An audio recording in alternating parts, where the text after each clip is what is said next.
He is a mass. Major male mall. Lane, female femme. Thou soft sofa. Solemn simile soleni. Cena fall. Felon. Flow. Flossy.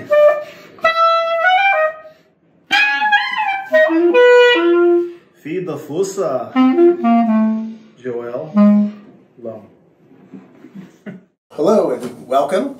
My name is Christian Pincock and this is James Falzone. We are going to sit here and talk a little bit about what he's going to do on the next Vermillion series, the Music Laboratory series at Vermillion, which is going to be Thursday, December 15th at 7:30. And so, welcome, James. Thank you. And great to be good here. Great to sit down and talk with you. I know we've played together for a long time.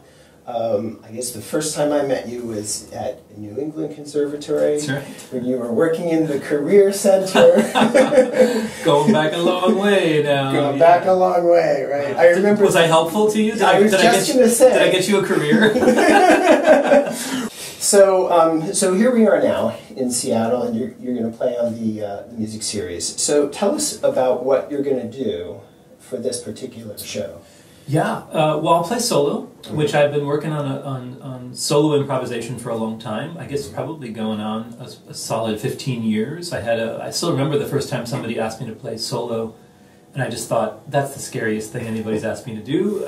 But I gave it a lot of thought, and I kind of created a kind of long-form piece that involves improvisation, that is improvised, but I had some concepts in which I was going to move through, because I didn't want to just leave myself completely open to a full blank slate. So I created a sort of form for myself. That was my first time playing solo. That was at the Experimental Sound Studio in Chicago, which is a great venue. And I've played solo a lot since then, and now I think of it as, you know, kind of a high watermark of improvised practice. So I'll be playing solo, which for me involves clarinet, of course, but also shruti box, which is the drone instrument that I use quite a bit from South India.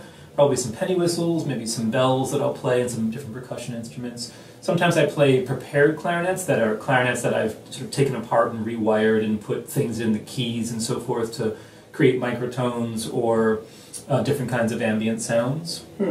And then this time at Vermillion on the 15th, I'll be joined by Omar Willie, who is a fantastic Renaissance man of all different sorts, but he'll be joining me to do spoken word. He's a remarkable poet and has a real understanding of jazz and improvised music, and he has this way of preparing poetry but then reciting it in an improvised fashion.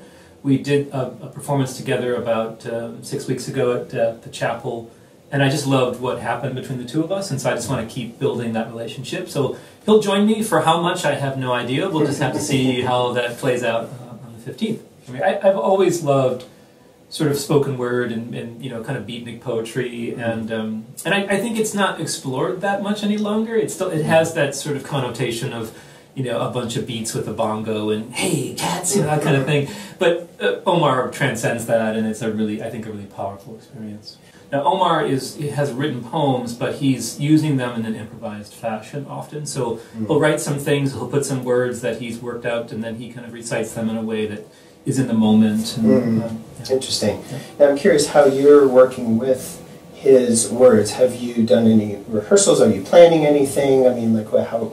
Yeah, we have rehearsed together, so I've spent a fair amount of time just listening to his cadence and the way he puts things together, the kind of the pace that he uses, even the way he enunciates. To me, he's got this kind of da-da-dee-da, da-da-da-da-da kind of like rhythm that he uses, and so I will tend to pick up on that. Oh, interesting. So yeah, we did some recording together, so I can listen back, and I've tried to make a pretty careful study of the way he responds to things. Interesting. But he's also responding to me. He's got really good ears. He's a musician himself. He's an oboe player.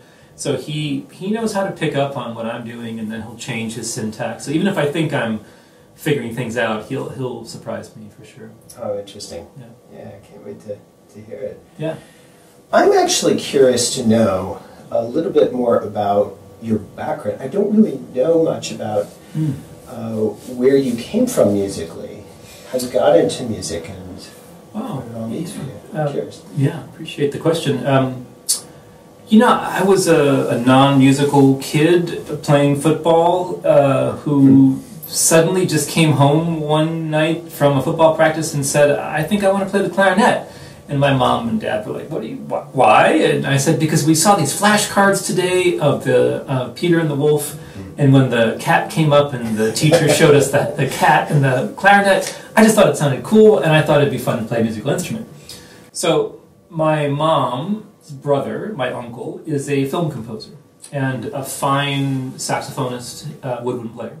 He played in the original Paul Winter consort, if you know Paul Winter's music, kind of the early sort of new age musician, and my uncle was in that original band, and they did all kinds of cool things like playing in Brazil for the first time, and first like American group to play in Brazil, and they did tours through the Grand Canyon and all kinds of cool stuff. So my uncle is a very fine saxophone player in addition to being a composer. So he became my first teacher and took me under his wing and introduced me to a whole lot of music very quickly. So by the time I started playing clarinet when I was 10. By the time I was 12 and 13, I had a huge record collection that he helped me build. I was listening to Schoenberg and Stravinsky and Charlie Parker, and I never thought about like the difference between musics. I just thought, my uncle says it's good music, I should listen to it. And, you know, I was a very, very serious musician in high school, had a very good band director and a very good high school music program, so I was just a serious music kid. And went to undergrad at the aforementioned NIU in DeKalb, Illinois. I was playing saxophone, but my heart was always as a clarinetist. That's what I wanted to do. I was a classical clarinet major.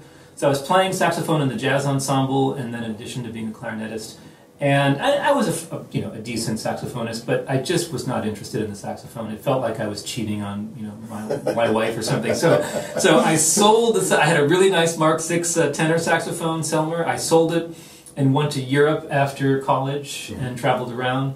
Came back to Chicago, which is where I'm from originally. Got into the jazz scene there. Was making all the jam sessions and just being a jazz clarinet player, which is a trip. Got married, and I mean it's a challenge because there's not as many heroes, and the instrument's not as loud, so you go to a jam session and all you can do is play up high because it's the only way somebody's going to hear you, So, but I began to pigeonhole in certain styles. Totally, yeah. People, I'd walk up and they'd say, "Oh, we don't play Dixieland music here," that kind of thing, But I found my heroes. Jimmy Giuffre became a big hero. I'm sure you're a fan with Bob Brookmeyer, and Don Byron came out around that time, which was very important to me as well. So the heroes began to populate, and then I just kept pursuing it. I went to grad school at NEC.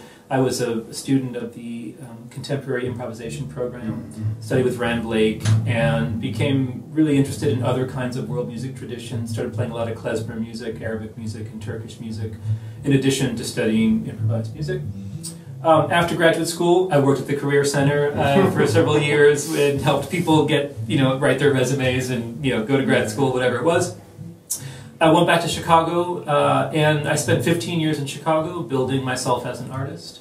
Chicago at that time was this really fervent scene of improvised music. People like Ken Vandermark and Fred Lomberg Holm and Dave Rempis and Tim Daisy. These were the guys for me. We spent a lot of time playing music together, traveling in bands and touring and so forth, putting my own groups together.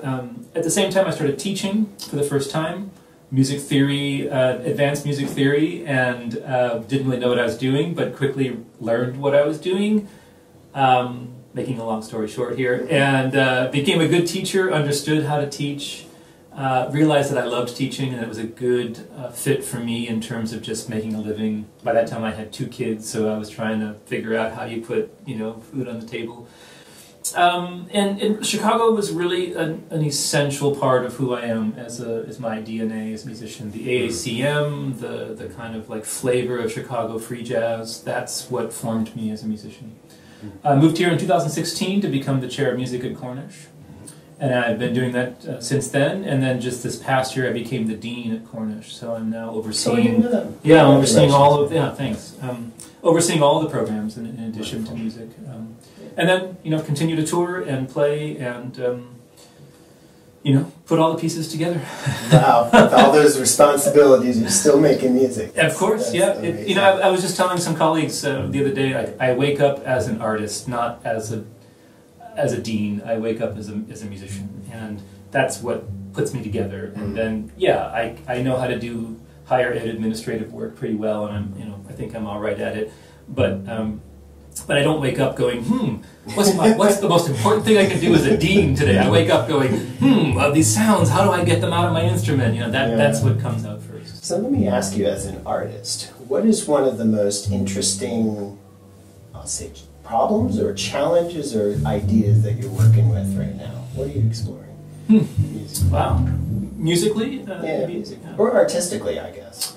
Oh, I love this question. Appreciate it. Well, I'm putting on a concert in January at St. Mark's Cathedral. It's kind of a commission for their concert series. And I have some wonderful people joining me. Jeanne Kendrick, who's my colleague at Cornish, is joining me, incredible singer. Kaylee Eaton, who's also a colleague at Cornish, is joining me. And I'm bringing in an oud player from Chicago, Ronnie Malley. And St. Mark's Cathedral, as you may know, is this kind of otherworldly acoustic. It's actually quite problematic because the space is so reverberant that you play a note, and by the time it gets back to your ears, it's actually flat.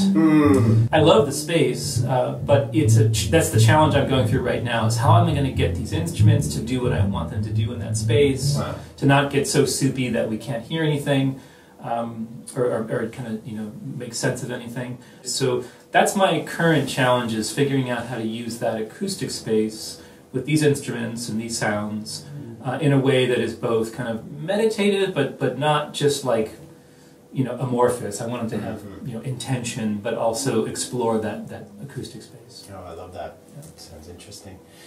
So once again, this is James Falzone. He's going to be the guest artist on the next Music Laboratory at Vermillion.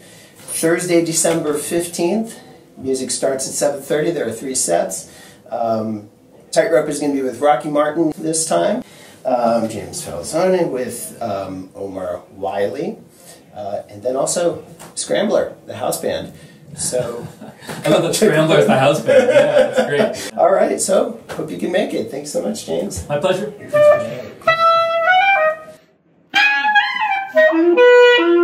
Feed the fuça.